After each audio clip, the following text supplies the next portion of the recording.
Hi friends, എല്ലാവർക്കും aim study സെന്ററിന്റെ പുതിയൊരു ക്ലാസ്സിലേക്ക് സ്വാഗതം. അപ്പോ ഞാൻ ഇന്ന് നിങ്ങളുടെ മുന്നിലേക്ക് വന്നിരിക്കുന്നത് നമ്മുടെ പ്രകാശം എന്ന ടോപ്പിക്കുമായി ബന്ധപ്പെട്ട വളരെ കുറച്ച് ക്വസ്റ്റ്യൻസ് ഡിസ്കസ് ചെയ്യാം എന്നുള്ളതാണ്.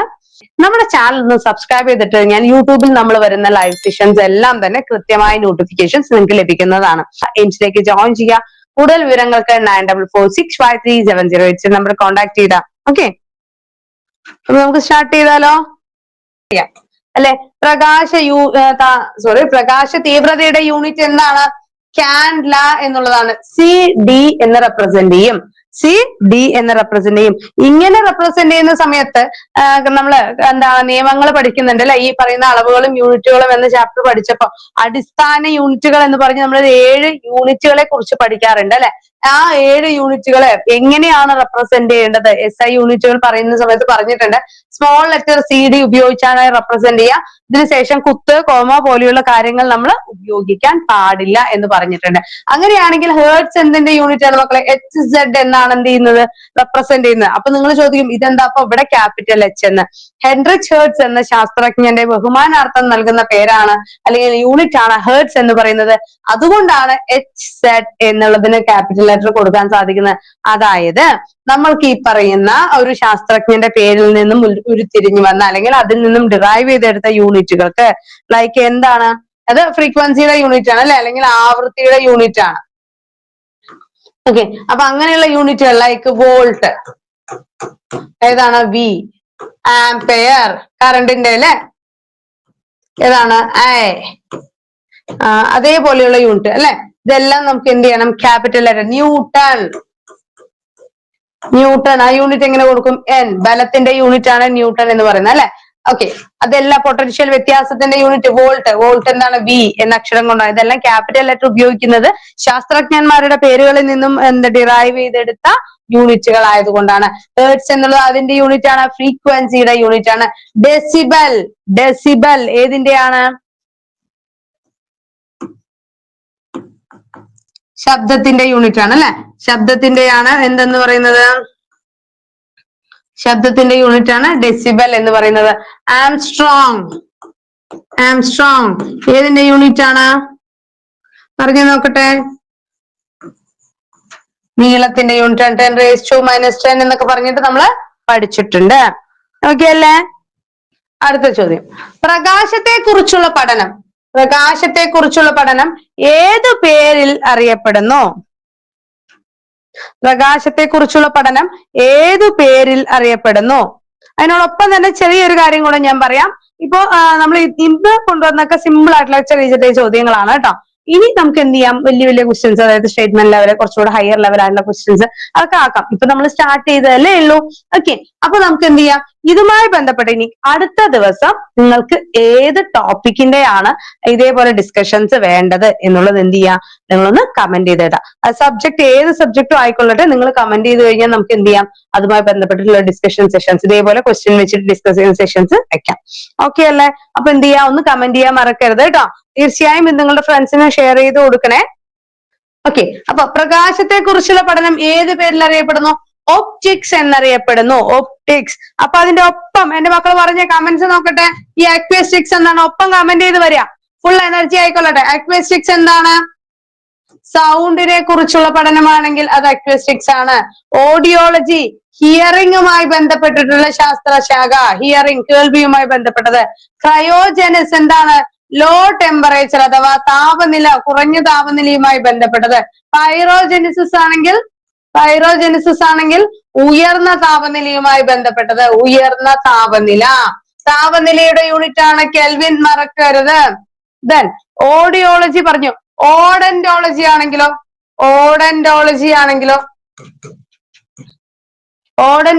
ആണെങ്കിൽ പല്ലുമായി ബന്ധപ്പെട്ട പഠനം. പല്ല്.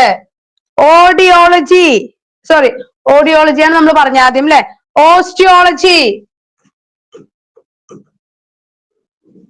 ഓസ്റ്റിയോപ്രോസസ് എന്ന് കേട്ടിട്ടുണ്ടോ? അസ്ഥിയുമായി ബന്ധപ്പെട്ട പഠനം അല്ലെ. ഓക്കെ, അടുത്ത ചോദ്യം, വ്യക്തമായ കാഴ്ചയ്ക്കുള്ള ഏറ്റവും കുറഞ്ഞ ദൂരം എത്രയാണ്? വ്യക്തമായ കാഴ്ചയ്ക്കുള്ള ഏറ്റവും കുറഞ്ഞ ദൂരം എത്രയാണ്? കമന്റ് ചെയ്തേ. വ്യക്തമായ കാഴ്ചയ്ക്കുള്ള ഏറ്റവും കുറഞ്ഞ ദൂരം 25 സെന്റിമീറ്റർ ആണ്. 25 സെന്റിമീറ്റർ ആണ്. ഓപ്ഷൻ ഡി ആണ് 25 സെന്റിമീറ്റർ. സൂര്യപ്രകാശത്തിൽ 7 ഘടകവർണ്ണങ്ങൾ ഉണ്ടെന്ന് കണ്ടെത്തിയ ശാസ്ത്രജ്ഞൻ ഏത്? സൂര്യപ്രകാശത്തിൽ 7 ഘടകവർണ്ണങ്ങൾ ഉണ്ടെന്ന് കണ്ടെത്തിയ ശാസ്ത്രജ്ഞനാണ് സർ ഐസക് ന്യൂട്ടൺ. അത് മാത്രമല്ല, എന്താണ് പെർസിസ്റ്റൻസ് ഓഫ് വിഷൻ അഥവാ വീക്ഷണ സ്ഥിരത എത്രയാണ്? 1/16 സെക്കൻഡ്. നമ്മുടെ കണ്ണിൽ ഒരു വസ്തു അല്ലെങ്കിൽ ഒരു കളർ വന്ന് നിന്നാൽ അത് 1/16 സെക്കൻഡ് നമ്മുടെ കണ്ണിൽ നിലനിൽക്കും. ഇതെല്ലാം അതുകൊണ്ട് തന്നെ ഈ പറയുന്ന 7 ഘടകവർണ്ണങ്ങൾ ഉണ്ടെങ്കിലും ഈ 7 വർണ്ണങ്ങളും കൂടെ കൂടിച്ചേർന്ന് ഒരു സമന്വിത പ്രകാശം ലഭിക്കും എന്ന് പറഞ്ഞ വ്യക്തിമാരാണ് സർ ഐസക് ന്യൂട്ടൺ ആണ്. ഓക്കെ അല്ലേ? അദ്ദേഹത്തിന്റെ വർണ്ണപ്പമ്പരം വളരെ പ്രധാനപ്പെട്ടത് തന്നെയാണ് അല്ലെ? അടുത്ത ചോദ്യം, പ്രകാശത്തെക്കാൾ വേഗത്തിൽ സഞ്ചരിക്കുന്ന കണങ്ങൾ ഏത് പേരിൽ അറിയപ്പെടുന്നു? ശരി, പ്രകാശത്തെക്കാൾ വേഗത്തിൽ സഞ്ചരിക്കുന്ന കണങ്ങളാണ് ടാക്കിയോണുകൾ. ഏതാണ്? ടാക്കിയോണുകൾ. പ്രകാശത്തെക്കാൾ വേഗത്തിൽ സഞ്ചരിക്കുന്നതാണ് എന്ത്? ടാക്കിയോണുകൾ. പ്രകാശത്തിന്റെ അടിസ്ഥാന കണമായ ക്വാണ്ടം അറിയപ്പെടുന്നത് ഏത് പേരിലാണെന്ന് അറിയാവോ? ഏതാണ്? ഫോട്ടോൺസ്. ഏതാണ് മക്കളെ? ഫോട്ടോൺസ്. അടുത്ത ചോദ്യം, മഴവില്ലിന് കാരണമാകുന്ന പ്രതിഭാസം ഏത്? മഴവില്ലിന് കാരണമാകുന്ന പ്രതിഭാസം ഏതാണ്? പറഞ്ഞേ, കമന്റ് ചെയ്തേടാ. മഴവില്ലിന് കാരണം. മഴവില്ല് എവിടെയാണ് കാണാൻ സാധിക്കുക? സൂര്യന് നേരെ എതിർവശത്തായിട്ടാണ് മഴവില്ല് കാണാനായി സാധിക്കുക അല്ലേ? മഴവില്ലിന് കാരണമായ പ്രകാശ പ്രതിഭാസം ഏതെന്ന് ചോദിച്ചാൽ ഏതാണ് പറയാൻ സാധിക്കുക? പറഞ്ഞേ. മഴവില്ലിന് കാരണമായ പ്രകാശ പ്രതിഭാസങ്ങൾ എന്ന് ചോദിച്ചാൽ നമുക്കിതിൽ ഒരൊറ്റ ഉത്തരം പറഞ്ഞു നിർത്താനായിട്ട് സാധിക്കില്ല. ഓക്കെ, സാധാരണ ഇങ്ങനെ ഒരു ചോദ്യം തന്നാൽ അത് പ്രകീർണനമാണ്.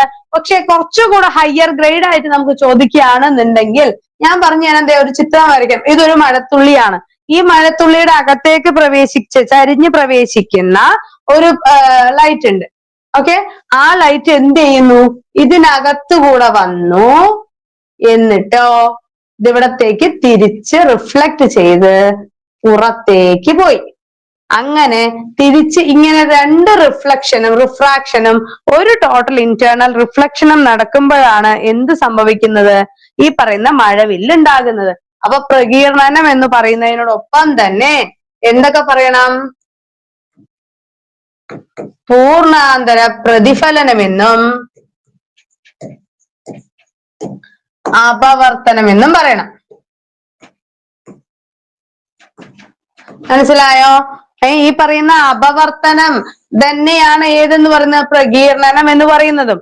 അതായത് അപവർത്തനം എന്ന് പറഞ്ഞു കഴിഞ്ഞാൽ ഒരു മാധ്യമത്തിൽ നിന്നും ഈ അപവർത്തനം എന്ന് പറഞ്ഞു കഴിഞ്ഞാൽ ഒരു മാധ്യമത്തിൽ നിന്നും മറ്റൊരു മാധ്യമത്തിലേക്ക് ചരിഞ്ഞു പതിക്കുന്ന ഒരു പ്രകാശരശ്മി എന്ത് സംഭവിക്കും? അതിന്റെ ആ ഒരു സഞ്ചാര പാതയിൽ നിന്നും വ്യതിചലിച്ചുകൊണ്ട് മാറ്റം സംഭവിച്ച അല്ലെങ്കിൽ മറ്റൊരു പാതയിലൂടെ സഞ്ചരിക്കുന്നു. അതിനെയാണ് നമ്മൾ എന്തെന്ന് പറയുന്നത്? അപവർത്തനം എന്ന് പറയുന്നത്. മനസ്സിലായോ? അതായത് ഈ പറയുന്ന പ്രകാശ സാന്ദ്രതയിൽ വ്യത്യാസമുള്ള ഒരു മാധ്യമത്തിൽ നിന്ന് മറ്റൊരു മാധ്യമത്തിലേക്ക് പ്രകാശം സഞ്ചരിക്കുമ്പോ ആ സമയത്ത് ആ പ്രകാശത്തിന്റെ സഞ്ചാരപാത അല്ലെങ്കിൽ ഈ പറയുന്ന 2 മാധ്യമത്തിന്റെ വിഭജന തലത്തിൽ വെച്ച് പ്രകാശപാതയ്ക്ക് വ്യതിയാനം സംഭവിക്കുന്നു. അതിനെയാണ് നമ്മൾ അപവർത്തനം എന്ന വാക്കുകൊണ്ട് ഉദ്ദേശിക്കുന്നത്. ഈ പറയുന്ന അപവർത്തനം സംഭവിക്കുന്നത് എല്ലാ തരംഗദൈർഘ്യത്തിനും ഒരേ രീതിയിലല്ല അപവർത്തനം സംഭവിക്കുക. ചില തരംഗദൈർഘ്യങ്ങൾ എന്താണ്? കൂടുതൽ ആംഗിൾ ഡിഫ്രാക്ട് ചെയ്യും. ചിലതാണെങ്കിൽ കുറഞ്ഞ രീതിയിലായിരിക്കും ഡിഫ്രാക്ട് ചെയ്യുക. ഓക്കെ ആണല്ലോ? അപ്പൊ ഈ പ്രകീർണനം എന്ന് വെച്ചാൽ എന്താണ്? ഇത് ആ ഒരു ഘടകവർണ്ണങ്ങളായി പിരിയുന്ന പ്രതിഭാസത്തെ, ഒരു വർണ്ണം അല്ലെങ്കിൽ ഒരു സമന്വിത പ്രകാശം അതിന്റെ ഘടകവർണ്ണങ്ങളായി പിരിയുന്ന പ്രതിഭാസത്തെ നമ്മൾ പ്രകീർണനം എന്ന് പറയും. എന്നാൽ ആദ്യം എന്താണ്? അപവർത്തനം, ഡിഫ്രാക്റ്റഡ് ആയിട്ടുള്ള അല്ലെങ്കിൽ ഒരുപാട് അപവർത്തനങ്ങളുടെ കൂട്ടമായ അല്ലെങ്കിൽ ഓരോ നിറത്തിന്റെയും അപവർത്തനത്തിലുള്ള വ്യത്യാസമാണ് പ്രകീർണനത്തിന് കാരണമാകുന്നത് എന്നും കൂടെ മനസ്സിലാക്കുക. ഓക്കെ ആണല്ലോ? അടുത്ത ചോദ്യം, രത്നങ്ങളുടെ തിളക്കത്തിന് കാരണം എന്ത്? രത്നങ്ങളുടെ തിളക്കത്തിന് കാരണം എന്താണ്? പറഞ്ഞേ, എന്താണ്? പൂർണ്ണാന്തരിക പ്രതിഫലനം. എന്താണ്? പൂർണ്ണാന്തരിക പ്രതിഫലനം അഥവാ total internal reflection. Total internal reflection. എന്താണ് പൂർണ്ണാന്തര പ്രതിഫലനം അഥവാ ടോട്ടൽ ഇന്റേണൽ റിഫ്ലക്ഷൻ എന്ന് പറഞ്ഞു നമ്മള്? അതായത് നമ്മൾ പ്രകാശ സാന്ദ്രത കൂടിയ ഒരു മാധ്യമത്തിൽ നിന്നും കുറഞ്ഞ മാധ്യമത്തിലേക്ക് ക്രിട്ടിക്കൽ കോണളവിനേക്കാൾ കൂടിയ ആ കോണളവിൽ വന്ന് പതിക്കുന്ന രശ്മി ചരിഞ്ഞു പതിക്കുകയാണെന്നുണ്ടെങ്കിൽ അത് അപവർത്തനത്തിന് വിധേയമാകാതെ അതേ മാധ്യമത്തിലേക്ക് എന്ത് ചെയ്യാനായിട്ട് സാധിക്കും? റിഫ്ലക്ട് ചെയ്ത് പോവും. അപവർത്തനത്തിന് വിധേയമാകാതെ റിഫ്ലക്ട് ചെയ്ത് പോവും അതേ മാധ്യമത്തിലേക്ക്. അതിനെയാണ് പൂർണ്ണാന്തരിക പ്രതിഫലനം എന്ന് പറയുന്നത്. ഇതിന് ഉദാഹരണമാണ് ഏതെന്ന് പറയുന്നത്? നമ്മുടെ രത്നങ്ങളുടെ തിളക്കം പറഞ്ഞു, ദെൻ ഫൈബർ ഒപ്റ്റിക്സ് പറഞ്ഞു അല്ലെ, ഒപ്റ്റിക്കൽ ഫൈബേഴ്സ് എന്ന് പറഞ്ഞു അല്ലെ. നരേന്ദ്ര സിംഗ് കപാനി ഫൈബർ ഒപ്റ്റിക്സുമായി ബന്ധപ്പെട്ട വ്യക്തിയാണ് അല്ലെ. പിന്നെ ഏതാണ്? നമ്മുടെ എൻഡോസ്കോപ്പി. എൻഡോസ്കോപ്പി ഈ പറയുന്നതുമായി ബന്ധപ്പെട്ടതാണ്. പിന്നെന്താണ്? ഒപ്റ്റിക്കൽ ഫൈബർ പറഞ്ഞു, നരേന്ദ്ര സിംഗ് കപാനി ഫൈബർ ഒപ്റ്റിക്സിന്റെ പിതാവ് എന്ന് പറഞ്ഞു. പിന്നെ ഒപ്റ്റിക്കൽ ഫൈബറുകൾ നിർമ്മിച്ച ശേഷം ആദ്യമായി പ്രയോജനപ്പെടുത്തിയതാണ് ഇത് എൻഡോസ്കോപ്പിന് വേണ്ടിയിട്ടായിരുന്നു കേട്ടോ. അതും കൂടെ ഒന്ന് അറിഞ്ഞു വെച്ചിരിക്കുക. അടുത്ത ചോദ്യം, ഒരു പ്രകാശം ഒരു സെക്കൻഡ് കൊണ്ട് വായുവിലൂടെ എത്ര ദൂരം സഞ്ചരിക്കും? ഒരു സെക്കൻഡ് പ്രകാശം ഒരു സെക്കൻഡ് കൊണ്ട് വായുവിലൂടെ എത്ര ദൂരം സഞ്ചരിക്കും? നമ്മൾക്കറിയാം പ്രകാശം ഏറ്റവും കൂടുതൽ വേഗത്തിൽ സഞ്ചരിക്കുന്ന ഏതിലൂടെയാണ്? ശൂന്യതയിലൂടെയാണ് അല്ലെ. ശൂന്യതയിലൂടെയാണ് ഏറ്റവും കൂടുതൽ. അതേപോലെ തന്നെ ഏറ്റവും കൂടുതൽ വേഗത്തിൽ ശൂന്യതയിലൂടെ സഞ്ചരിക്കുന്നു എന്ന് പറഞ്ഞ വ്യക്തി ആരാണെന്നറിയോ? ലിയോൺ ഫുക്കാൾട്ട് ആണ്. അതേപോലെ തന്നെ ഏറ്റവും കുറവ് വേഗത ഏതിലൂടെയാണ്? വജ്രം. ഈ പറയുന്ന പ്രകാശ സാന്ദ്രത ഏറ്റവും കൂടുതൽ ആർക്കാണ്? വജ്രത്തിനാണ്. അതുകൊണ്ടാണ് ഏറ്റവും കുറഞ്ഞ സ്പീഡില് നമ്മളുടെ പ്രകാശം അതിലൂടെ കടന്നു പോകുന്നത്. ഓക്കെ, എത്രയാണ്? 3 ലക്ഷം കിലോമീറ്റർ. അതായത് 3 × 10⁸ മീറ്റർ പെർ സെക്കൻഡ്. ഒരു സെക്കൻഡിൽ 3 × 10⁸ മീറ്റേഴ്സ് ആണ് സഞ്ചരിക്കുന്നത്. ഇവിടെ ചോദിച്ചിരിക്കുന്നത് എന്താണ്? എത്ര ദൂരം ഇൻ കിലോമീറ്റേഴ്സ് ആണ് കേട്ടോ. അപ്പൊ തെറ്റിക്കരുത്. അപ്പൊ എങ്ങനെയാണ് വരിക? 3 × 10⁶ കിലോമീറ്റേഴ്സ്. അതാണ് 3 ലക്ഷം കിലോമീറ്റർ എന്ന് പറയാൻ കാരണം. ഓക്കെ, മീറ്ററിൽ ചോദിക്കുകയാണെങ്കിൽ എങ്ങനെയാണ്? ഇതാണ് വരിക കേട്ടോ. 3 × 10⁸ മീറ്റേഴ്സ് ആണ്. കിലോമീറ്ററിലായതുകൊണ്ടാണ് 3 × 10⁶ എന്ന് വന്നത്. ക്ലിയർ ആണോ? സൂര്യരശ്മികൾ ഭൂമിയിൽ എത്താൻ എടുക്കുന്ന സമയം എത്ര? സൂര്യരശ്മി അല്ലെങ്കിൽ ഭൂമിക്കും സൂര്യനും ഇടയിലുള്ള ദൂരം എന്ന് പറയുന്നത് 15 കോടി കിലോമീറ്റർ ആണ്. അതിന് 15 കോടി കിലോമീറ്റർ എന്നുള്ളതിന് എന്ത് പറയാം? ഒരു ആസ്ട്രോണമിക്കൽ യൂണിറ്റ് എന്ന് പറയുമെന്ന് പഠിച്ചു അല്ലെ. അപ്പൊ ഇത്രയും ദൂരം പ്രകാശത്തിന് സഞ്ചരിക്കാനായിട്ട് എടുക്കുന്ന സമയം എത്രയാണ്? 8 മിനിറ്റ് 20 സെക്കൻഡ് എന്ന് പറയാം. 8 മിനിറ്റ് 20 സെക്കൻഡ് എന്ന് പറയാം. അതല്ലെങ്കിൽ എന്ത് പറയാം? 500 സെക്കൻഡ്. മനസ്സിലായോ? അതല്ലെങ്കിൽ 500 സെക്കൻഡ്. അപ്പൊ സൂര്യൻ ഭൂമിയിലേക്ക് അല്ലെങ്കിൽ സൂര്യരശ്മി ഭൂമിയിലേക്ക് എത്താൻ 500 സെക്കൻഡ് ആണെങ്കിൽ ചന്ദ്രന്റെ പ്രകാശം ഭൂമിയിലേക്ക് എത്താൻ 1.3 സെക്കൻഡ് മാത്രം സമയം മതി. കാരണം എന്താണ്? ചന്ദ്രൻ ഭൂമിയുടെ ഒരേ ഒരു നാച്ചുറൽ സാറ്റലൈറ്റ് ആണ്.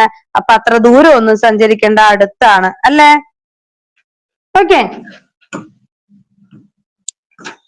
പ്രകാശം ഏറ്റവും സാവധാനത്തിൽ സഞ്ചരിക്കുന്നത് ഇപ്പൊ നമ്മൾ പറഞ്ഞതേ ഉള്ളൂ അല്ലെ. പ്രകാശ സാന്ദ്രത ഏറ്റവും കൂടിയ മാധ്യമത്തിലൂടെയാണ് പ്രകാശം ഏറ്റവും പതുക്കെ സഞ്ചരിക്കുക. അതാണ് അതാണ് വജ്രം. ഓക്കെ, അതാണ് വജ്രം. ഏറ്റവും കൂടുതൽ വേഗതയിൽ സഞ്ചരിക്കുന്ന ഏതിലൂടെയാണ്? ശൂന്യതയിലൂടെയാണ്. 3 × 10⁸ മീറ്റർ പെർ സെക്കൻഡ്. അതേപോലെ തന്നെ പ്രകാശം അനുപ്രസ്ഥ തരംഗങ്ങളാണ്. പ്രകാശം അനുപ്രസ്ഥ തരംഗങ്ങളാണെന്ന് വിശേഷിപ്പിച്ച വ്യക്തിയാണ് Augustine final.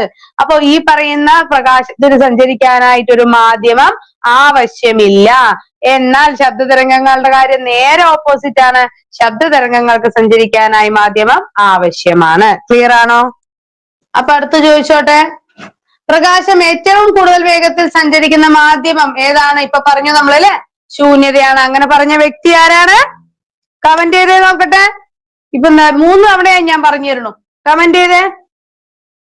3 × 10⁸ metre per second എന്നോ 3 into 10⁻⁶ km/s എന്നോ നമ്മൾക്ക് എഴുതാം അല്ലെ? ഇപ്പൊ പറഞ്ഞൂല്ലേ നമ്മള്? പറഞ്ഞേ, ആരാണ് അങ്ങനെ പറഞ്ഞ ഏറ്റവും കൂടുതൽ വേഗത്തിൽ സഞ്ചരിക്കുന്ന ശൂന്യതയിലൂടെയാണെന്ന് അഭിപ്രായപ്പെട്ട വ്യക്തി അല്ലെങ്കിൽ കണ്ടെത്തിയ വ്യക്തി? Leon Foucault. പറഞ്ഞല്ലേ? Leon Foucault. അടുത്ത ചോദ്യം, പ്രാഥമിക വർണ്ണങ്ങൾ 3 മാത്രമേ ഉള്ളൂ എന്ന് സിദ്ധാന്തിച്ചത് ആര്?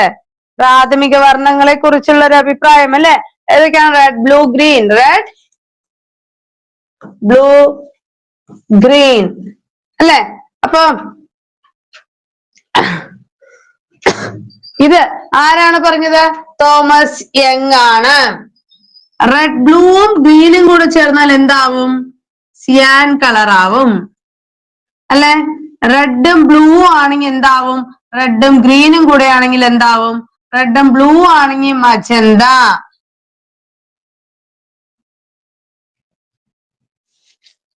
കേട്ടോ, അജി ഇങ്ങോട്ട് എഴുതാം, അപ്പൊ പിന്നെ കൺഫ്യൂഷൻ ഇല്ലല്ലോ.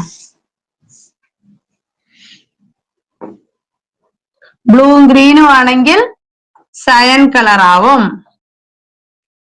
അതേപോലെ റെഡും ഗ്രീനും ആണെങ്കിലോ യെല്ലോ ആവും. ഓക്കെ, ഇതാണ് പ്രാഥമിക വർണ്ണങ്ങൾ. പ്രാഥമിക വർണ്ണങ്ങൾ 3 എന്ന് അഭിപ്രായപ്പെട്ട വ്യക്തിയാണ് ആര്? തോമസ് യങ് എന്ന് പറയുന്നത്. ഓക്കെ, അപ്പൊ അടുത്ത ചോദ്യം, സോപ്പ് കുമിളയിൽ കാണപ്പെടുന്ന വർണ്ണശബളമായ ദൃശ്യത്തിനു കാരണമായ പ്രതിഭാസം എന്താണ്? സോപ്പ് കുമിളയിൽ കാണപ്പെടുന്ന വർണ്ണശബളമായ ദൃശ്യത്തിന് കാരണമാകുന്ന പ്രതിഭാസമാണ് ഇന്റർഫറൻസ്. അതായത് വേവ് ലെങ്തിൽ ഡിഫറൻസ് വരുന്ന ഒന്നിലേറെ പ്രകാശ തരംഗങ്ങൾ കൂടിച്ചേരുന്ന സമയത്ത് എന്ത് സംഭവിക്കും? ഇതെല്ലാം പരസ്പരം ഇന്റർഫിയർ ചെയ്യുകയും ഇതിന്റെ ആയതി അഥവാ ആംപ്ലിറ്റ്യൂഡിൽ കുറവോ കൂടുതലോ വരികയും ചെയ്യുന്നതിനെ ഇന്റർഫറൻസ് എന്ന് പറയുന്നു. മനസ്സിലായോ? ഒന്നിലധികം വ്യത്യസ്തങ്ങളായ പ്രകാശരശ്മികൾ പരസ്പരം കൊളൈഡ് ചെയ്യുന്ന സമയത്ത് അല്ലെങ്കിൽ ഒന്നിലേറെ പ്രകാശ തരംഗങ്ങൾ ഒരു ബിന്ദുവിൽ കൂടിച്ചേരുമ്പോൾ പരിണിത തരംഗങ്ങൾക്കുള്ള ആയതി അഥവാ ആംപ്ലിറ്റ്യൂഡിൽ കൂടുതലോ കുറവോ ഉണ്ടാകുന്ന പ്രതിഭാസത്തെ ഇന്റർഫറൻസ് എന്ന് വിളിക്കുന്നു. സോപ്പ് കുമിളയിൽ കാണപ്പെടുന്ന വർണ്ണശബളമായ ദൃശ്യങ്ങൾക്ക് കാരണമായ പ്രതിഭാസമാണ് ഇന്റർഫറൻസ്. എന്നാൽ CD-യിൽ കാണപ്പെടുന്ന മഴവിൽ നിറങ്ങൾക്ക് കാരണം എന്തെന്ന് ചോദിച്ചാൽ CD-യിലെ മഴവിൽ നിറം, സോപ്പ് കുമിളയിൽ മഴവിൽ നിറം ഇന്റർഫറൻസ് ആണെന്ന് പറഞ്ഞു. എണ്ണപ്പാളിയിലെ നമ്മൾ ഈ പറയുന്ന വെള്ളത്തിന്റെ മുകളിലുള്ള എണ്ണപ്പാളിയൊക്കെ നമ്മൾ റോട്ടിൽ കൂടെ പോകുന്ന സമയത്ത് അതൊക്കെ ചോദിച്ചാൽ ഇന്റർഫറൻസ് എഴുതാനായിട്ട് പറ്റും. CD-യിൽ കാണുന്ന മഴവിൽ നിറത്തിന് കാരണം എന്തെന്ന് ചോദിച്ചാൽ പറഞ്ഞോ? എന്താണ്? വിഭങ്കനമാണ്. വിഭങ്കനം അഥവാ ഡിഫ്രാക്ഷൻ എന്ന് പറയും. അതായത് സൂക്ഷ്മങ്ങളായ അതാര്യ വസ്തുക്കളെ ചുറ്റി പ്രകാശം വളയുകയോ വ്യാപിക്കുകയോ ചെയ്യുന്ന പ്രതിഭാസത്തെ ഡിഫ്രാക്ഷൻ അഥവാ വിഭങ്കനം എന്ന് പറയുന്നു. ഇപ്പൊ സൂര്യന് ചുറ്റുമുള്ള വലയുവാണെങ്കിലും നമ്മുടെ നിഴലുകൾ അല്ലെ, നിഴലുകൾ ഇവിടെ കാണുന്നില്ല അല്ലെ, നിഴലുകളൊക്കെ വരുമ്പോ എന്താണ്? അത് ക്രമരഹിതമായിട്ട് അതിന്റെ അരികു ഭാഗങ്ങളൊക്കെ ക്രമരഹിതമായി കാണുന്നതിനൊക്കെ കാരണമാണ് ഈ വിഭങ്കനം എന്ന് പറയുന്നത്. ഓക്കെ അല്ലെ? അങ്ങനെയാണെങ്കിൽ ഒരു ചെറിയ ചോദ്യം കൂടെ ചോദിക്കാം. എന്താണ് മക്കളെ വിസരണം? വിസരണം, ആകാശ നീലിമയ്ക്ക് കാരണം എന്താണ്? വിസരണമാണ്. ഓക്കെ, അത് എക്സ്പ്ലെയിൻ ചെയ്ത വ്യക്തിയാണ് റെയിലിംഗ് എന്ന് പറയുന്നത് കേട്ടോ, റെയിലിംഗ്. അതേപോലെ തന്നെ നമ്മുടെ CV രാമൻ അല്ലെ, CV രാമനാണ് കടലിന്റെ നീല നിറത്തിന് വിശദീകരണം നൽകിയ വ്യക്തി. ആരാണ്? CV രാമനാണ്, തെറ്റിക്കരുത് കേട്ടോ. അടുത്ത ചോദ്യം, ടെലിവിഷൻ സംപ്രേക്ഷണത്തിന് ഉപയോഗിക്കുന്ന അടിസ്ഥാന നിറങ്ങൾ ഏതെല്ലാം? ടെലിവിഷൻ സംപ്രേക്ഷണത്തിന് ഉപയോഗിക്കുന്ന അടിസ്ഥാന നിറങ്ങൾ ഏതെല്ലാം? ചുവപ്പ്, നീല, പച്ച ട്ടോ. ചുവപ്പ്, നീല, പച്ച. അടുത്ത ചോദ്യം, ശൂന്യാകാശത്തിന്റെ നിറം. ശൂന്യാകാശത്തിന്റെ നിറം എന്താണ്? കറുപ്പാണ്. അവിടെ അന്തരീക്ഷമില്ല, അതുകൊണ്ട് തന്നെ സ്കാറ്ററിംഗ്, വിസരണം നടക്കുന്നില്ല. അടുത്ത ചോദ്യം, പ്രകാശ സംശ്ലേഷണ നിരക്ക് ഏറ്റവും കൂടുന്നത്. പ്രകാശ സംശ്ലേഷണ നിരക്ക് ഏറ്റവും കൂടുന്നത് ചുവപ്പ് നിറത്തിലാണ്. ഏതാണ്? ചുവപ്പ് നിറത്തിലാണ്. രാത്രികാലങ്ങളിൽ ശത്രുവിന്റെ നീക്കങ്ങൾ തിരിച്ചറിയാൻ സൈനികർ പ്രത്യേകതരം കണ്ണടകൾ ഉപയോഗിക്കുന്നുണ്ട്. ഏതു തരം വികിരണങ്ങളാണ് ഇതിൽ പ്രയോജനപ്പെടുത്തിയിരിക്കുന്നത്? രാത്രികാലങ്ങളിൽ ശത്രുവിന്റെ നീക്കങ്ങൾ തിരിച്ചറിയാൻ സൈനികർ പ്രത്യേകതരം കണ്ണടകൾ ഉപയോഗിക്കുന്നു. ഏതു തരം വികിരണങ്ങളാണ് ഇതിൽ ഉപയോഗപ്പെടുത്തിയിരിക്കുന്നത്? പറഞ്ഞേ. നമ്മൾക്കറിയാം പ്രകാശം ഒരു ഇലക്ട്രോ മാഗ്നറ്റിക് വേവ് ആണെന്ന്, അല്ലെ? ഇലക്ട്രോ മാഗ്നറ്റിക് വേവ് ആണ് എന്ന് നമുക്കറിയാവുന്ന കാര്യമാണ്. അപ്പോ ഈ പറയുന്ന വ്യത്യസ്ത തരംഗ ദൈർഘ്യമുള്ള പ്രകാശ തരംഗങ്ങളെ കുറിച്ച് നമുക്കറിയാം. ഗാമ റേസ് ഉണ്ട്, എക്സ് ഉണ്ട്, UV റേസ് ഉണ്ട്, വിസിബിൾ റേസ് ഉണ്ട്, അല്ലെ? അങ്ങനെ ഒരുപാട് പ്രകാശരശ്മികളെ കുറിച്ചിട്ട് നമുക്കറിയാം. ഇൻഫ്രാറെഡ് ഉണ്ട്, മൈക്രോവേവ് ഉണ്ട്, റേഡിയോ വേവ്സ് ഉണ്ട്. അതിൽ ഏതാണ് രാത്രികാലങ്ങളിൽ ശത്രുവിന്റെ നീക്കങ്ങൾ തിരിച്ചറിയാനായി സൈനികർ ഉപയോഗിക്കുന്ന കണ്ണടകളിൽ ഉള്ളത്? നമ്മുടെ റിമോട്ടിൽ ഒക്കെ ഉള്ളത് ഏതാണ്? ഇൻഫ്രാറെഡ് ആണ്. ഏതാണ് മക്കളെ? ഇൻഫ്രാറെഡ് ആണ്. അൾട്രാ വയലറ്റ് രശ്മികൾ എന്താണ്? കൃമിനാശനത്തിനായൊക്കെ ഉപയോഗിക്കുന്നുണ്ട് കേട്ടോ. അതേപോലെ അൾട്രാ വയലറ്റ് രശ്മികൾ നമ്മുടെ സ്കിന്നുമായിട്ട് റിയാക്ട് ചെയ്തുകൊണ്ടാണ് നമ്മൾ എന്തുണ്ടാവുന്നത്? വൈറ്റമിൻ ഡി ഒക്കെ ഉൽപ്പാദിപ്പിക്കപ്പെടുന്നത്. ഓക്കെ അല്ലേ? ഒരു ലെൻസിന്റെ പവർ 2D എന്ന് രേഖപ്പെടുത്തിയിരിക്കുന്നു. ലെൻസിനെ സംബന്ധിച്ച് ശരിയായ പ്രസ്താവന ഏത്? 2D എന്ന് പറയുമ്പോൾ ഡയോപ്റ്റർ ആണ്. ഡി എന്ന് പറയുന്നത് എന്താ? പവറിന്റെ യൂണിറ്റ് എന്താണ്? ഡയോപ്റ്റർ. ഓക്കെ. അപ്പൊ ഈ പറയുന്ന 2D ഡയോപ്റ്റർ എന്ന് പറയുമ്പോ അതിൽ നിന്നും എന്തൊക്കെ മനസ്സിലാക്കാം? ആദ്യം മനസ്സിലാക്കേണ്ട കാര്യം പോസിറ്റീവ് ആണ്. ഫോക്കൽ ലെങ്ത് എന്താണ്? ഫോക്കൽ ലെങ്ത് പോസിറ്റീവ് ആണ്. ഫോക്കൽ ലെങ്ത് പോസിറ്റീവ് ആണ് എന്ന് പറഞ്ഞപ്പോ തന്നെ കോൺവെക്സ് ലെൻസ് ആണ് എന്ന് മനസ്സിലായി. അപ്പൊ കോൺകേവ് എന്ന് തന്ന രണ്ട് ഓപ്ഷൻസ് നമുക്ക് വെട്ടിക്കളയാം, അല്ലെ? നമുക്ക് വെട്ടിക്കളയാം. പിന്നെ നമ്മളോട് ചോദിച്ചെന്താണ്? 2D ആണ്, അല്ലെ? 2D ആണ്. അപ്പൊ P ഈക്വൽ ടു പവർ ആണ് എന്ത്? 2D. അപ്പൊ F ഈക്വൽ ടു 1/P ആണ്. അതായത് 1/2. എത്രയാ 1/2? 0.5 meters. 0.5 മീറ്റർ എന്ന് വെച്ചാൽ എന്താണ്? 50 സെന്റിമീറ്റർ.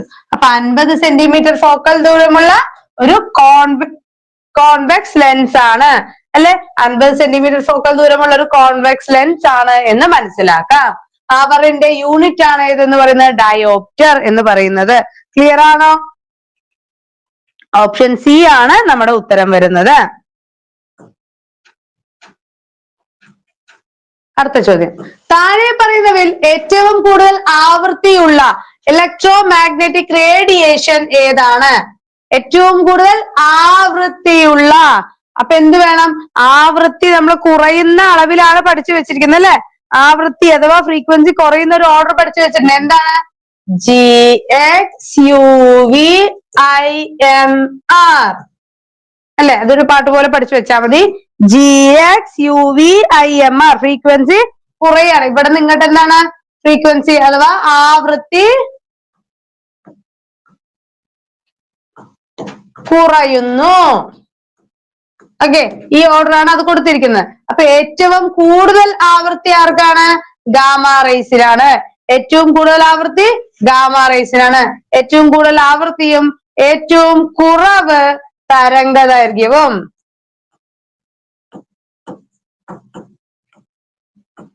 ഓക്കെ. ഏറ്റവും കൂടുതൽ തരംഗ ദൈർഘ്യവും, ഏറ്റവും കുറവ് തരംഗ ദൈർഘ്യവും. അപ്പൊ എന്താണ് ആവൃത്തി, എന്താണ് തരംഗ ദൈർഘ്യം എന്നായിട്ടാണോ ചിന്തിക്കുന്നത്? എന്താണ് ആവൃത്തി, എന്താണ് തരംഗ ദൈർഘ്യം എന്നാണോ? അതായത് ഈ പറയുന്ന വിക്ഷോഭങ്ങളെല്ലാം തന്നെ ഒരു മീൻ പൊസിഷനെ അടിസ്ഥാനപ്പെടുത്തിക്കൊണ്ട് ഇങ്ങനെ ചലിച്ചുകൊണ്ടേയിരിക്കും. ഓക്കെ ആണല്ലോ? ഇങ്ങനെ മീൻ പൊസിഷനെ അടിസ്ഥാനപ്പെടുത്തിക്കൊണ്ട് ഈ പറയുന്ന പ്രകാശരശ്മികളെല്ലാം തന്നെ ചലിക്കുന്നുണ്ട്. അപ്പോ ഇതിൽ G എന്ന ഭാഗത്ത്, അല്ലെ, നമുക്ക് ഏറ്റവും കൂടുതലാണ് ജീന്റെ അവിടെ. അപ്പൊ എന്ത് ചെയ്യും? അവിടെ ഈ രീതിയിലായിരിക്കും വരിക. ഇതിങ്ങനെ ദൂരേക്ക് വരുംതോറും എന്ത് ചെയ്യുന്നു? അകന്നകന്ന് വരുന്നു. അപ്പൊ ഈ പറയുന്ന ഒരു സെക്കൻഡിന്റെ ഉള്ളിൽ കടന്നു പോകുന്ന തരംഗങ്ങളുടെ എണ്ണമാണ് ഏത്? ആവൃത്തി അഥവാ ഫ്രീക്വൻസി എന്ന് പറയുന്നത്. അത് ഏറ്റവും കൂടുതൽ എവിടെയാ? ജിയുടെ അടുത്താണ്. ഓക്കെ. ഇനി നമ്മുടെ ഫ്രീക്വൻസി കൂടിയാൽ വേവ് ലെങ്ത് കുറയും ട്ടോ, അത് ഓർക്കണേ. അപ്പൊ ഇങ്ങോട്ട് വരും തോറും എന്ത് ചെയ്യുന്നു? ആവൃത്തി കുറയുന്നു. അതുകൊണ്ട് തന്നെ വേവ് ലെങ്ത് കൂടണം.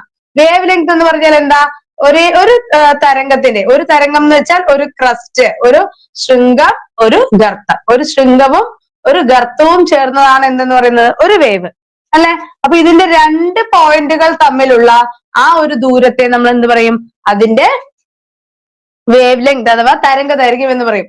അല്ലെങ്കിൽ തൊട്ടടുത്തുള്ള രണ്ട് വേവുകളുടെ ഒരേ പോയിന്റുകൾ തമ്മിലുള്ള ദൂരത്തെ നമുക്ക് എന്ത് പറയാം? വേവ് ലെങ്ത് എന്ന് പറയാം, അഥവാ തരംഗ ദൈർഘ്യം എന്ന് പറയാം. ഓക്കെ ആണല്ലോ. ഇത് ലാംഡ എന്നാണ് സൂചിപ്പിക്കുക, അതിന്റെ യൂണിറ്റ് മീറ്റർ ആണ്. ഓക്കെ ആണ്. അടുത്ത ചോദ്യം, പ്രകാശ പ്രകീർണനത്തിന് കാരണമായ പ്രതിഭാസം ഏത്? പ്രകാശ പ്രകീർണനത്തിന് കാരണമായ പ്രതിഭാസമാണ് അപവർത്തനം. നമ്മൾ കുറച്ചു മുമ്പ് പറഞ്ഞു അല്ലെ, അപവർത്തനം. അതേപോലെ തന്നെ ആകാശത്ത് നക്ഷത്രങ്ങൾ മിന്നിത്തിളങ്ങുന്നതിന് കാരണം ഏതെന്ന് ചോദിച്ചാലും അത് അപവർത്തനമാണ്. അപ്പൊ എന്താണ് ടിൻഡൽ പ്രഭാവം? നക്ഷത്രങ്ങളുടെ തിളക്കം ട്ടോ. നക്ഷത്രങ്ങളുടെ തിളക്കത്തിന് കാരണം ആരാണ്? അപവർത്തനം. ഒരു ഗ്ലാസ് വെള്ളത്തിലിട്ട സ്കെയില് അല്ലെ, ഗ്ലാസ്സിലെ വെള്ളത്തിലിട്ട സ്കെയില്, അതാണ് ഒരുപാട് തവണ ചോദിച്ചിട്ടുള്ള ചോദ്യമാണ് അല്ലെ. വെള്ളത്തിലിട്ട സ്കെയില് ഒടിഞ്ഞതായി തോന്നാൻ കാരണം എന്താണ്? അപവർത്തനമാണ്. വിസരണം നമ്മൾ പറഞ്ഞു എന്താണ്? ആകാശ നീലിമ. ആകാശ നീലിമയ്ക്ക് കാരണം വിസരണമാണെന്ന് പറഞ്ഞു. ഈ അന്തരീക്ഷത്തിലെ പൊടിപടലങ്ങളിൽ തട്ടി പ്രകാശം ചിന്നിച്ചിതർന്നതിനെയാണ് വിസരണം എന്ന് പറയാന്ന് പറഞ്ഞു അല്ലെ. ഇനി എന്താണ് ടിൻഡൽ പ്രഭാവം? ഒരു കൊളോയിഡ് സൊല്യൂഷനിലൂടെ കടന്നു പോകുന്ന പ്രകാശരശ്മി അതിലേക്ക് വലിപ്പം കൂടിയ കണങ്ങളിൽ തട്ടി പ്രതിഫലിക്കുന്നു അല്ലെ, അല്ലെങ്കിൽ ചിന്നിച്ചിതറുന്നു. അങ്ങനെ ചിന്നിച്ചിതറുന്ന ആ ഒരു പ്രതിഭാസത്തെ നമ്മൾ എന്തെന്ന് പറയും? അപ്പൊ അതിന്റെ ആ പ്രകാശപാത അവിടെ വിസിബിൾ ആവുന്നു. അതിനെയാണ് ടിൻഡൽ പ്രഭാവം എന്ന് പറയുന്നത്. അന്തർദേശീയ പ്രകാശ വർഷമായി കണക്കാക്കുന്നത്, അന്തർദേശീയ പ്രകാശ വർഷമായി കണക്കാക്കുന്നത് ഏതാണ്? 2015 അന്തർദേശീയ പ്രകാശ വർഷമായി കണക്കാക്കുന്നത് 2015. അന്തർവാഹിനികളിൽ ഇരുന്നു കൊണ്ട് സമുദ്ര ഉപരിതലത്തിലുള്ള ദൃശ്യങ്ങൾ കാണുവാൻ ഉപയോഗിക്കുന്ന ഉപകരണം ഏത്? അന്തർവാഹിനികളിൽ ഇരുന്നു കൊണ്ട് സമുദ്ര ഉപരിതലത്തിലുള്ള ദൃശ്യങ്ങൾ കാണുവാൻ ഉപയോഗിക്കുന്ന ഉപകരണം ഏതാണ്? അത് പെരിസ്കോപ്പ് ആണ്. അത് പെരിസ്കോപ്പ് ആണ്. അടുത്ത ചോദ്യം, പ്രകാശം പൂർണ്ണമായും കടത്തിവിടുന്ന വസ്തുക്കൾ. പ്രകാശം കടത്തിവിടുന്ന വസ്തുക്കൾ എന്നും കടത്തിവിടാത്ത എന്നും പകുതി കടത്തിവിടുന്ന വസ്തുക്കളും ഉണ്ട് അല്ലെ. അങ്ങനെ പൂർണ്ണമായും കടത്തിവിടുന്നവയാണെങ്കിൽ അത് സുതാര്യ വസ്തുക്കളാണ്. സുതാര്യ വസ്തുക്കളാണ്. ഇനി ഒട്ടും കടത്തിവിടുന്നില്ല, കടത്തിയേ വിടുന്നില്ല എന്നുണ്ടെങ്കിൽ അത് ഏതാണ്? ഈ മരമൊക്കെ പോലെ അധാര്യ വസ്തുക്കളാണ്. ഇനി അർദ്ധധാര്യ വസ്തുക്കൾ അഥവാ ട്രാൻസ്ലൂസന്റ് എന്ന് പറഞ്ഞ് നമുക്കൊരു പദമുണ്ട് അല്ലെ. എന്താണ് മക്കളെ? ട്രാൻസ്ലൂസന്റ്. ആ അർദ്ധധാര്യ വസ്തുക്കൾ എന്ന് പറഞ്ഞാൽ പാർഷ്യലി കടത്തിവിടുന്നവ. നമ്മുടെ പോളിത്തീൻ ഷീറ്റ് പോലെ, ഈ പറയുന്ന ഗ്ലാസ് പേപ്പർ ഒക്കെ പോലെ കേട്ടോ. അതായത് നമ്മൾ ചിത്രം വരയ്ക്കാൻ oil paper, sorry glass paper അല്ല, ഓയിൽ പേപ്പർ ഒക്കെ പോലെ. അടുത്ത ചോദ്യം, ഒരു പ്രിസത്തിലൂടെ സമന്വിത പ്രകാശമായ മഞ്ഞ കടത്തിവിടുന്നു. പ്രകാശത്തിന്റെ ബേസിൽ കാണപ്പെടുന്ന വർണ്ണം ഏതായിരിക്കും? ഒരു പ്രിസത്തിലൂടെ ഒരു പ്രകാശത്തെ കടത്തിവിട്ടാൽ അത് അതിന്റെ ഘടകവർണ്ണങ്ങളായി പിരിയുമെന്ന് നമ്മൾക്കറിയാം. അങ്ങനെയാണെങ്കിൽ മഞ്ഞ ഏതൊക്കെ നിറങ്ങളായാണ് പിരിയുക? മഞ്ഞ ഏതൊക്കെ നിറങ്ങളായാണ് പിരിയുക? മഞ്ഞയിൽ അടങ്ങിയിരിക്കുന്ന ഇപ്പൊ നമ്മൾ പറഞ്ഞേളൂ അല്ലെ, ഏതൊക്കെയാണ് രണ്ട് നിറം? റെഡും ഗ്രീനും, ചുവപ്പും പച്ചയുമാണ്. അപ്പൊ ഈ റെഡും ഗ്രീനും വരുന്ന സമയത്ത് ഇതിന്റെ വേവ് ലെങ്ത് കൂടുതലാവുമ്പോ അതിനനുസരിച്ചുള്ള വിസരണം അല്ലെങ്കിൽ അപവർത്തനം നമുക്ക് കാണാം. ഓക്കെ, അപ്പൊ ഇതൊരു പ്രിസമാണെങ്കിൽ ഇതിലിതാ ഗ്രീന് റെഡ് ഇവിടെ ആയിരിക്കും ഗ്രീന് കാണാനായിട്ട് സാധിക്കുക. ഓക്കെ ആണല്ലോ. ഒന്നുകൂടെ വരയ്ക്കാം. പ്രിസമാണെങ്കിൽ എന്ത് ചെയ്യും? അപവർത്തനത്തിന്റെ നിരക്കിൽ ഒരുപാട് വ്യത്യാസങ്ങൾ ഉണ്ടാവും. ഇത് റെഡ് ആയിരിക്കും, ഇത് ഗ്രീൻ ആയിരിക്കും. ക്ലിയർ ആണോ? അപ്പൊ ബേസിൽ ഏതാ ഉണ്ടാവുക? നമ്മുടെ ഗ്രീൻ അല്ലെങ്കിൽ പച്ചയാണ് ഉണ്ടാവുക. ഓക്കെ അല്ലേ? വസ്തുക്കൾ ഉപരിതലങ്ങളിൽ തട്ടി പ്രകാശരശ്മികൾ അതേ മാധ്യമത്തിലേക്ക് തന്നെ തിരിച്ചു വരുന്ന പ്രതിഭാസം. വസ്തുക്കളുടെ ഉപരിതലത്തിൽ തട്ടി അതേ മാധ്യമത്തിലേക്ക് തിരിച്ചു വരുന്ന പ്രതിഭാസം. അതേ മാധ്യമത്തിലേക്ക് തിരിച്ചു വരണം. അങ്ങനെ തിരിച്ചു വരികയാണെന്നുണ്ടെങ്കിൽ അതാണ് ഏത്? പ്രതിപതനം. ഓക്കെ, പ്രതിപതനം. അടുത്ത ചോദ്യം, തന്നിരിക്കുന്ന പ്രസ്താവനകൾ വായിച്ച് ശരിയായവ തിരഞ്ഞെടുക്കുക. മിനുസമല്ലാത്ത പ്രതലത്തിൽ പതിക്കുമ്പോൾ പ്രകാശം ക്രമരഹിതമായി പ്രതിപതിക്കുന്നതാണ് വിസരിത പ്രതിപതനം. ഓക്കെ, അത് ശരിയായ പ്രസ്താവനയാണ്. വിസരിത പ്രതിപതനത്തിൽ പ്രതിബിംബം രൂപീകരിക്കപ്പെടുന്നില്ല എന്ന് പറഞ്ഞാൽ ശരിയാണ്. അന്തരീക്ഷത്തിലെ പൊടിപടലങ്ങളിൽ സൂര്യപ്രകാശത്തിൽ സംഭവിക്കുന്നത് വിസരിത പ്രതിഫലനമാണ് എന്ന് പറഞ്ഞാൽ ശരിയാണ്. 1, 2, 3 ശരിയായ പ്രസ്താവനയാണ്. അടുത്ത ചോദ്യം, ദർപ്പണങ്ങൾക്കിടയിൽ കോണളവ് തീറ്റയായാൽ പ്രതിബിംബങ്ങളുടെ എണ്ണം കാണുന്നത് ഇക്വേഷൻ ഏതാണ് എന്നാണ് ചോദിച്ചിരിക്കുന്നത്. അതായത് 2 ദർപ്പണങ്ങൾ നമ്മൾ വെച്ചു. ദർപ്പണം എന്ന് പറയുന്നത് നമ്മൾ മുഖം നോക്കുന്ന പ്ലെയിൻ കണ്ണടയാണ്, സമതല ദർപ്പണങ്ങളാണെന്നിരിക്കട്ടെ. ആ ദർപ്പണങ്ങളെ പരസ്പരം ഒരു ആംഗിളിൽ പരസ്പരം ടച്ച് ചെയ്ത് വെച്ച് കഴിഞ്ഞാൽ അവ തമ്മിൽ എന്താണ് മൾട്ടിപ്പിൾ റിഫ്ലക്ഷൻ ഉണ്ടാവുകയും അതിന്റെ ഭാഗമായി പ്രതിബിംബങ്ങൾ രൂപീകരിക്കുകയും ചെയ്യും. മനസ്സിലായോ? ഓക്കെ, അപ്പൊ അങ്ങനെയുള്ള പ്രതിബിംബ രൂപീകരിക്കുമ്പോ അത് കണക്കാക്കാനായി നമുക്കൊരു ഇക്വേഷൻ വരുന്നുണ്ട്. ഓക്കെ, അങ്ങനെ കണക്കാക്കാനായിട്ട് നമുക്കൊരു ഇക്വേഷൻ വരുന്നുണ്ട്. അപ്പൊ ഏതാണ് ഇക്വേഷൻ അറിയാവോ? Number of images n equal to 360 by theta minus 1. Clear ആയോ?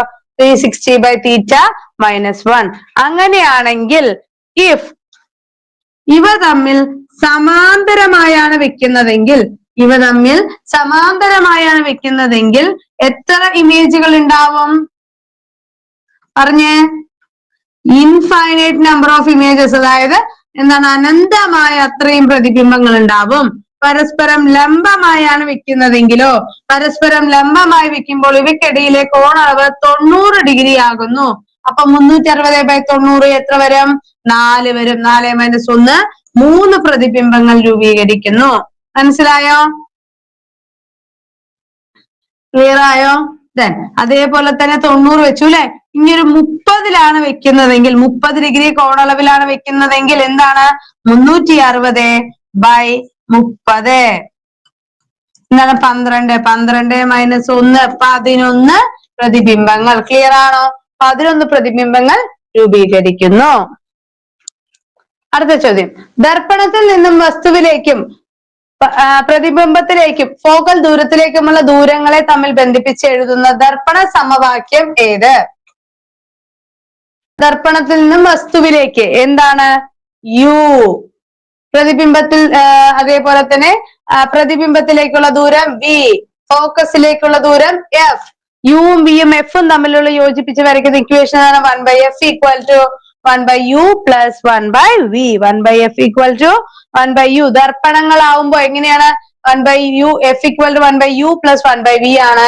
മിറർ ആണെങ്കിൽ ലെൻസ് ആണെങ്കിൽ 1/f equal to 1/v minus 1/u എന്നാണ്. ഏതിലാണ്? ലെൻസ് ആണെങ്കിൽ. ഓക്കെ അല്ലേ? അടുത്ത ചോദ്യം, കോൺവെക്സ് ദർപ്പണങ്ങൾ വാഹനങ്ങളിൽ റിയർ വ്യൂ മിററായി ഉപയോഗിക്കുവാനുള്ള കാരണം എന്ത്? പറഞ്ഞു നോക്കട്ടെ. കോൺവെക്സ് ദർപ്പണങ്ങൾ വാഹനങ്ങളിൽ റിയർ വ്യൂ മിററായി ഉപയോഗിക്കുവാനുള്ള കാരണം എന്താണ്? അതിന്റെ വീക്ഷണ വിസ്തൃതി വളരെ കൂടുതലായതിനാലാണ് കോൺവെക്സ് ദർപ്പണങ്ങളെ വാഹനങ്ങളിൽ റിയർ വ്യൂ മിററുകളായി ഉപയോഗിക്കുന്നത്. ഓക്കെ അല്ലേ? അടുത്ത ചോദ്യം, ഒരു കോണളവ് 45 ഡിഗ്രിയായ ദർപ്പണങ്ങൾ തമ്മിൽ നിർമ്മിക്കുന്ന പ്രതിബിംബങ്ങളുടെ എണ്ണം എത്ര? 45 ഡിഗ്രിയാണ് ഈ പറയുന്ന രണ്ടെണ്ണം തമ്മിൽ എന്ന് വെച്ചാൽ തീറ്റ എത്ര വരും? 45 ഡിഗ്രി ആണെന്ന് വെക്കാം. അപ്പൊ 360 ബൈ തീറ്റ എത്ര വരും? അതായത് 360 ബൈ 45 അല്ലെ, 360 ബൈ 45 എന്ന് വരും. അപ്പൊ എത്ര വന്നു? നമുക്ക് കമന്റ് ചെയ്ത് നോക്കട്ടെ. 8 അല്ലെ. 8 മൈനസ് 1 7. 7 പ്രതിബിംബങ്ങളാണ് രൂപീകരിക്കുന്നത്. ഓക്കെ അല്ലേ? ഇത് നമ്മൾ അപ്പോഴേ കണ്ടതായിരുന്നു. ശരി, ഒരു വസ്തുവിന്റെ പ്രതിബിംബത്തിന്റെ ആവർത്തനം കണക്കാക്കുന്ന സമവാക്യം ഏത്? ആവർത്തനമാണ് കണക്കാക്കേണ്ടത് കേട്ടോ. ഒരു വസ്തുവിന്റെ പ്രതിബിംബത്തിന്റെ ആവർത്തനം എന്താണ്? m equal to minus v by u. m equal to minus v by u. v എന്താണ്? പ്രതിബിംബത്തിലേക്കുള്ള ദൂരം, പ്രതിബിംബത്തിലേക്ക്, ഇമേജിലേക്ക്. ദെൻ u ആണെങ്കിൽ ഒബ്ജക്റ്റിലേക്കുള്ള ദൂരമാണ്. ഇനി അപ്പൊ ഇതേപോലെ ക്ലാസ്സസ് ഇഷ്ടമാണ്, ഇതേപോലെ ഡെയിലി ടോപ്പിക്സ് ബേസ് ചെയ്തിട്ട് നമുക്ക് എന്തെങ്കിലും ഡിസ്കഷൻസ് ഒക്കെ വെക്കാം, ഈ ക്ലാസ്സിലെല്ലാം റെഗുലർ ആയി കിട്ടണം എന്ന് ആഗ്രഹിക്കുന്നുണ്ടെങ്കിൽ തീർച്ചയായും താഴെ കമന്റ് ബോക്സിൽ പിൻ ചെയ്ത് വെച്ചിരിക്കുന്ന നമ്മുടെ വാട്സ്ആപ്പ് ഗ്രൂപ്പിൽ ജോയിൻ ചെയ്യാം. അതിനകത്തൂടെ ഇതേപോലെ നമ്മുടെ ഈ ക്വിസുകൾ പോകുന്നുണ്ട്, കറണ്ട് അഫയേഴ്സ് ഡിസ്കഷൻസ് പോകുന്നുണ്ട്, അതേപോലെ ഇതേപോലെ പഠിക്കാനുള്ള ഓരോ ടോപ്പിക്സും അതുമായി ബന്ധപ്പെട്ടിട്ടുള്ള ഡിസ്കഷൻസും ഒക്കെ നമ്മൾ അറേഞ്ച് ചെയ്യുന്നുണ്ട്. അപ്പൊ ജോയിൻ ചെയ്യാൻ തീർച്ചയായും ഫ്രണ്ട്സിലേക്ക് കൂടെ ഷെയർ ചെയ്ത് കൊടുക്കുക കേട്ടോ. ഓക്കെ, പ്രകാശ സാന്ദ്രത ഏറ്റവും കൂടിയ മാധ്യമം ഏത്? പ്രകാശ സാന്ദ്രത കുറച്ചു മുമ്പ് നമ്മൾ പറഞ്ഞു അല്ലെ, ഏതാണ് മക്കളെ? വജ്രമാണ്. ഓക്കെ അല്ലെ? അപ്പൊ താങ്ക് യു സോ മച്ച്. മറ്റൊരു വീഡിയോ ആയിട്ട് നമുക്ക് വീണ്ടും കാണാം.